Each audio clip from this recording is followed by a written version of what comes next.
I've been driving sealed loads for 11 years. A seal means nothing got in. Nothing got out. But 230 miles into that run, something in the back of my trailer started moving. And when I finally pulled over and opened the doors, the load was exactly as I'd packed it. Nothing out of place, except for the mark at the bottom of the semi-trailer wall.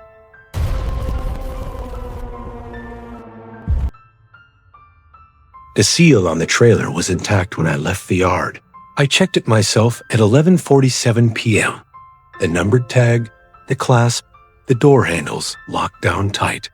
I documented it in the app the way I always do. Photo, timestamp, signature. 42 pallets of industrial refrigeration units, sealed, logged, accounted for. Nothing gets in after that. Nothing gets out. That's the whole point of a seal. I was 230 miles into a 6-hour run when I heard the first sound, a single impact. Not loud, more like something shifting its weight against the interior wall of the trailer. The kind of sound a pallet makes when it settles wrong after a hard brake. I hadn't braked hard. The road was straight and dry, and I'd been running at a steady 68 for the last hour. I noted it and kept driving. 20 minutes later, it came again. Same wall, same location, roughly a third of the way down the trailer from the cab. This time, it was 2 impacts, close together, with a pause between them that felt less like settling and more like something testing a surface. I turned the radio off. The silence of the cab at night, when you're alone, and the radio's off, is a specific kind of silence. You hear things you don't normally hear. The hiss of the tires, the low vibration of the chassis, the way the air pressure changes slightly when the trailer sways on a curve. You also hear things that have no explanation. What I heard next was not settling freight. It was slow, deliberate, a sound like something moving across the interior floor of the trailer. Not rolling, not sliding, but moving with intention, one careful placement at a time. It traveled from the middle of the trailer toward the front wall, the wall directly behind my seat. I gripped the wheel and said nothing because there was no one to say anything to. It stopped at the front wall and stayed there. I drove for 11 minutes in complete silence with whatever was in my trailer pressed against the wall, 3 inches behind the back of my head. I know it was 11 minutes because I watched the clock, not because I wanted to. Because I needed something measurable to hold on to. At the next exit, I pulled off and sat in the emergency lane with my hazards going. I called my dispatcher, told him I was hearing movement in the trailer, probably a shifted load, needed to do a visual check. He said fine and told me to document it. I said I would. I got out of the cab. The night was cold and very still. No other vehicles on the road. The trailer stretched behind me in the dark, the reflective tape catching my flashlight in strips of orange and red. I walked to the rear doors slowly, not because I was being careful about the load, because I didn't want whatever was inside to hear me coming. I stood at the rear doors for a long moment, with my hand on the handle. The seal was intact, same number, same clasp. Nothing had touched it from the outside. I opened the doors. The load was exactly as I'd packed it. 42 pallets, floor to ceiling, shrink-wrapped and strapped. Not one of them shifted or compromised. The interior of the trailer was exactly as it should be. Cold, dark, the beam of my flashlight moving across surfaces that showed no disturbance, no damage, no evidence that anything had moved. I stood there long enough that the cold started to work through my jacket. And I noticed the floor. The aluminum floor of the trailer is diamond plate, the kind with a raised pattern that collects dust and road grime in the recesses. It was dirty, the way it always gets over a long haul.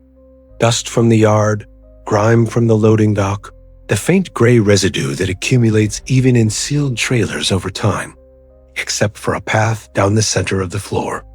A clean path, roughly 2 feet wide, running from the midpoint of the trailer to the front wall. The grime in the recesses of the diamond plate had been compressed or displaced, not wiped, Not smeared, but pressed down in a pattern consistent with something moving along that path with weight and direction. The pattern reached the front wall and stopped. I put my flashlight on the front wall and held it there. At the base of the wall, where the floor met the interior panel, there was a mark. A single horizontal compression in the aluminum, roughly 8 inches long, at floor level. The kind of mark a solid object makes when it presses against a surface with sustained force, not impact force. Sustained force. Like something had sat against that wall for a long time. Pressing steadily, I closed the doors, rechecked the seal, took a photograph of the undisturbed clasp and tag. I finished the run. At the receiving dock, I handed over the paperwork and said nothing about what I'd heard or what I'd found. The receiver broke the seal, opened the doors, and began counting pallets. I watched him from the dock. He stopped after 4 pallets. He walked back to me and asked who had been in the trailer. I told him no one. Sealed load, solo driver, no stops. He took me to the front of the trailer and showed me the interior front wall.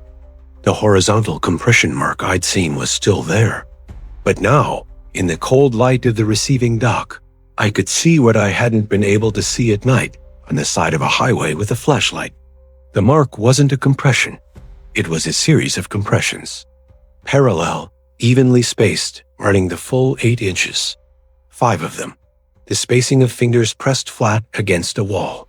The receiver looked at me, and I looked at him, and neither of us said what we were both thinking, because some things you don't say out loud in a receiving dock at 4 in the morning when you still have to drive home alone. I submitted the incident report. It was closed as equipment stress from road vibration. I no longer check the trailer from the outside when I hear sounds during a run. I just keep driving, and I keep both hands on the wheel. The seal was intact when he left. Intact when he arrived. Whatever was in that trailer didn't enter through the doors, which means it was already inside before the load was packed. Before the yard. Before anyone thought to check. Think about what that means for every sealed trailer on every highway tonight. The seal tells you nothing got in after the doors closed. It says nothing about what was there before. 5 compression marks. The spacing of fingers pressed flat, not gripping, not scratching. Just pressing, like something that had been waiting in the dark for a very long time, and had finally found something warm to press against. I was 40 minutes from home when I decided to pull over. Not because I had to. The run was done. The load delivered. The paperwork signed and filed. I was deadheading back on a county road I'd driven 100 times. The kind of road that's just flat black asphalt and cornfields and the occasional farmhouse light in the distance. 40 minutes. I could have made it without stopping. But 14 hours of highway does something to your spine that coffee can't fix. And I'd been pushing since 4 in the morning. I pulled into a gravel turnout at the edge of a harvested field, killed the engine, and climbed into the sleeper.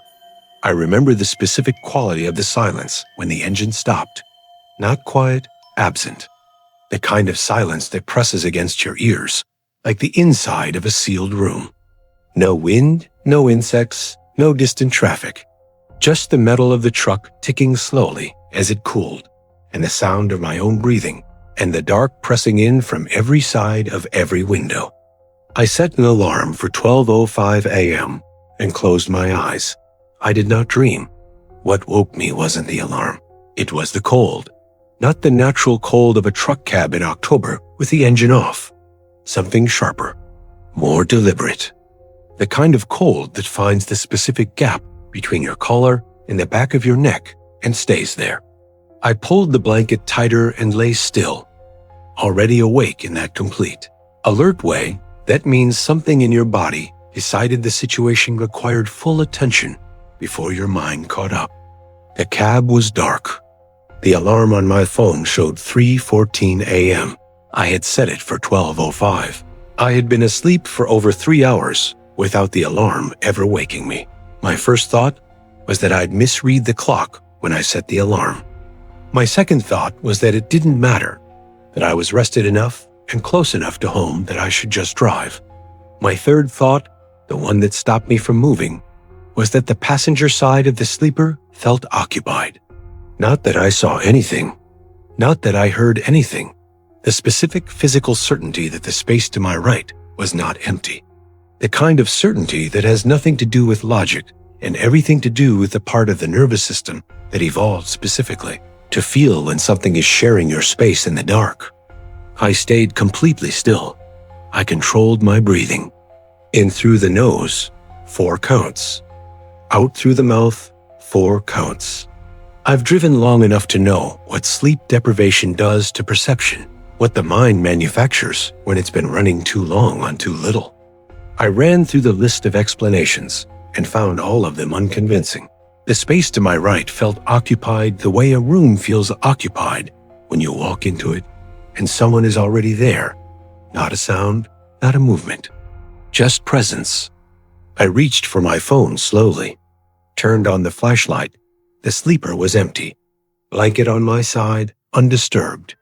Storage compartment closed.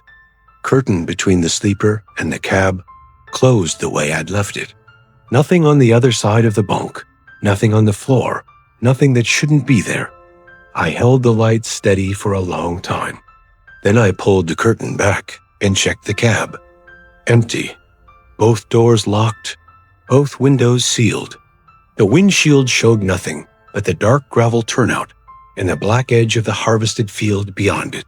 I sat on the edge of the bunk with my feet on the floor and waited for my heart rate to slow. That's when I noticed the smell. I've been in the sleeper of this truck for 3 years. I know what it smells like.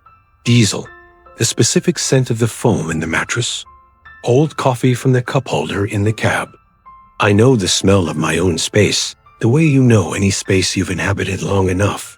What I was smelling was not any of that. It was cold air and damp earth. The smell of soil that hasn't seen sunlight. The kind of smell that comes from below ground, from somewhere enclosed and dark and still. It was strongest on the right side of the bunk. I got out of the truck. Standing on the gravel in the dark with the truck behind me was not better. The field stretched away in every direction, flat and stripped and silent. No lights anywhere on the horizon, no sound. The cold outside was normal cold. October, County Road, 3 a.m. My breath fogged in front of my face. I stood there for a while, not going anywhere, not doing anything useful, just needing to be outside. And I made myself go back in, start the engine, and drive. The remaining 40 minutes home were the longest 40 minutes I've driven in 14 years behind the wheel. I kept both hands on the wheel and the cab lights on, and the radio loud enough to fill every corner of the cab with sound. I did not look in the rearview mirror more than I had to. I got home at 3:58 in the morning, parked in the driveway, sat there until the cab felt normal again. In the morning, I went back out to the truck to get my logbook. The bunk was exactly as I'd left it. The curtain, the blanket, the storage compartment closed. Nothing out of place, except the right side of the mattress. I always sleep on the left. The right side of the bunk stays flat, undisturbed, the way a surface stays when nothing has ever pressed into it. I've slept in that bunk alone for 3 years, and the right side has never shown compression because nothing has ever rested on it. The right side of the mattress had an impression in it. Not dramatic, not the deep impression of a body that spent hours in one position. A shallow compression, roughly the length and width of a person lying on their side, that hadn't been there when I climbed in at midnight and was there now at 8 a.m. Foam takes hours to recover from sustained pressure. The kind of recovery time that means something rested there long enough to compress the material past its immediate memory. Something had been on the right side of my bunk while I slept. For over 3 hours, I tell myself it had been there before, that I hadn't noticed it. That foam behaves unpredictably and impressions form from nothing. And the smell was road grime, and the feeling of presence was exhaustion, and nothing was in that sleeper with me 40 minutes from home at 3 in the morning. I've been telling myself that for 8 months. I still don't park in that turnout, and I never sleep on long runs anymore without checking the right side of the bunk before I close my eyes. Not because I expect to find anything, because I'm afraid that one night I will. Over 3 hours, the alarm at 12:05 never woke him. Not because it didn't go off, because something made sure he stayed asleep exactly long enough. That's the detail that doesn't let go. Whatever was on the right side of that bunk didn't arrive after he fell asleep. It was already there when he pulled into that turnout. It waited while he set the alarm. It waited while he closed his eyes. And then it made sure he slept through the only thing that would have sent him back onto the road before it was ready to leave. The impression in the foam is evidence of time, not a brief contact, sustained pressure. 3 hours of sustained pressure from something that had no reason to be in a hurry, which means it wasn't passing through. It was exactly where it wanted to be. The question nobody's asking is why that specific turnout? Why that specific truck?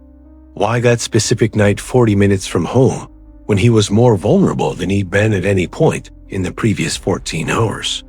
Something knew his route, and it knew exactly where he was going to stop. I've been dispatching for 17 years. You hear things in this job. Drivers calling in tired, calling in lost, calling in scared. You learn to read the voice before the words. The specific flatness that means exhaustion. The tight control that means something went wrong with the load. The casual tone that means the driver is trying not to sound as rattled as he is. I know every version of a driver's voice on the radio. What I heard from Marcus Webb at 2:31 in the morning on a Tuesday in November was none of those versions. Marcus had been running a straightforward overnight dry goods from the distribution center in Terre Haute to a receiving dock in Indianapolis. 4 hours total. A route he'd driven so many times he could do it without the GPS. He'd checked out of the yard at 10:47 p.m., confirmed pickup at 11:30, and I expected his delivery confirmation sometime around 1 a.m. At 1:15, I noticed he hadn't called in. Not unusual. Some drivers go quiet on easy runs. I noted it and moved on to other things. At 2:31, the radio crackled. Dispatch. Just that. One word, flat and dry, the way you say something when you've been deciding whether to say it for a long time. I picked up immediately. Webb, you're late on the confirmation. Everything good? A pause. Not the pause of a bad connection. The pause of someone choosing words carefully. I made the delivery, he said. Doc signed off. I'm on the return leg. Good. You sound off. Everything okay? Another pause. Longer. There's a car behind me, he said. It's been there since I left the dock. I pulled up his GPS on the monitor. He was on Route 40 westbound, right where he should be. Nothing unusual in the data. Speed consistent, no hard braking events, route nominal. How long? I asked. Since the dock. 40 minutes. Probably just someone heading the same direction. You know how it is at that hour. It's not moving right, he said. I waited. It matches everything I do. Every speed change. Every lane adjustment. It's not following me like a car follows a truck. It's following me like it's attached. I've heard drivers report tailgaters before. Road rage incidents, aggressive drivers, the occasional person who follows a truck because they can't see well enough to pass safely. I know what those reports sound like. This didn't sound like that. Can you get a plate? I asked. Already tried. No plate. No front plate. Just a dark car with its lights on. I noted the time, 2:34 a.m., and started a secondary log on his file. Protocol for anything that felt like a potential safety situation. You want me to call the state patrol? Already did, he said. About 20 minutes ago. And? The pause this time was different. Shorter. The pause of someone who had already processed what they were about. to say and was past the point of finding it unbelievable. They said there was no record of my call. I stopped writing. What do you mean, no record? I called. I talked to a dispatcher. I gave my location, the description of the car, everything. They said they'd send a unit. That was 20 minutes ago, and nobody came. So I called again just now, and they said they had no record of any call from this number tonight. I looked at my own log. His check-in at 10:47. The delivery confirmation gap. The call at 2:31. Webb, stay on the line with me. I'm going to call the patrol from here. I put him on hold and called the Indiana State Patrol dispatch on the landline.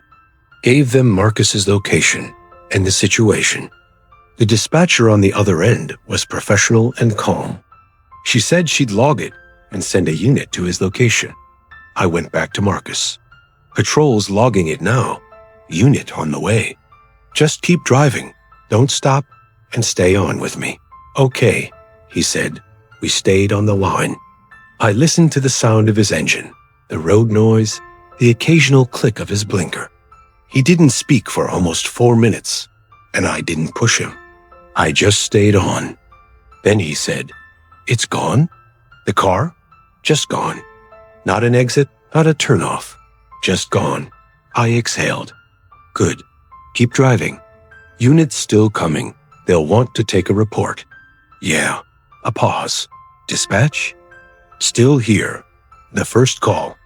The one the patrol has no record of. Yeah. I know I made it. I remember the whole conversation. The dispatcher's voice, what she said, everything. I believe you. I said, because I did?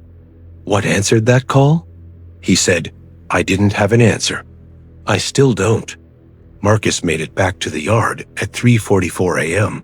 I was still on shift.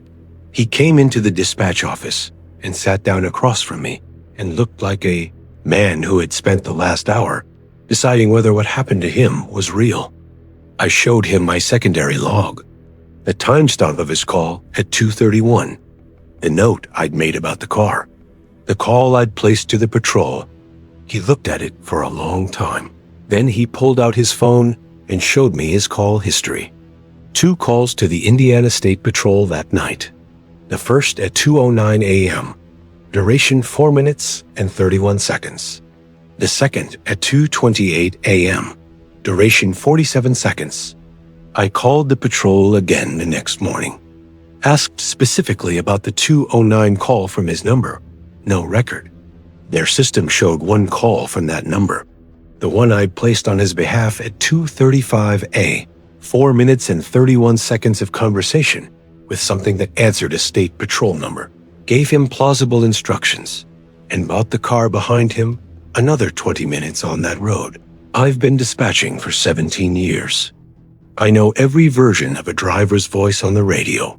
What I heard from Marcus Webb at 2:31 in the morning was the voice of someone who had just realized that not everything on that road that night had been trying to scare him. Some of it had been trying to keep him there. 4 minutes and 31 seconds. That's how long Marcus talked to something that answered a state patrol number, knew the right things to say, and gave him instructions designed to keep him on that road for exactly 20 minutes longer. It wasn't trying to scare him. It was managing him. That's the distinction that matters. Whatever was in that car didn't need to chase him or threaten him. It just needed him to stay calm, stay on the road, and wait for a unit that was never coming. And it worked. The dispatcher who took the second call, the real one, had no record of the first, which means whatever answered that number didn't just imitate a dispatcher. It intercepted the call entirely. Think about what that requires. Not just presence on that road. Access. The ability to sit between a driver and the system he trusted to protect him, and speak in a voice he had no reason to doubt. The car disappeared before any unit arrived. It had exactly as much time on that road as it needed. Not a minute more. Every driver in these files did exactly what experience taught them to do. One checked his seal and documented his load. One pulled over when his body told him to rest. One called for help the moment something felt wrong. None of it mattered, because what found them that night wasn't interested in drivers who made mistakes. It found drivers who did everything right, who followed procedure, who trusted the system's design to keep them safe. The seal was intact. The alarm was set. The right number was dialed, and still, something was in the load. Something spent 3 hours on the right side of the bunk. Something answered a state patrol line and bought itself 20 more minutes on a dark highway. That's the pattern worth sitting with, not the horror of what happened, the precision of it, the patience, the specific knowledge of exactly which moment each of these drivers would be most alone, most trusting, most certain that the ordinary rules of the road still applied. Whatever moves on these highways at night has been doing it long enough to understand how drivers think and what they'll believe when they hear the right voice say the right thing in the dark. If these case files are following you into the dark, subscribe and turn on notifications. New files go up every week. 2 more videos are on the final screen. Both involve roads you may have driven. I'm Morrigan. Check your load before you leave the yard tonight. And if something feels wrong at 3 in the morning, don't trust the first voice that tells you everything is fine.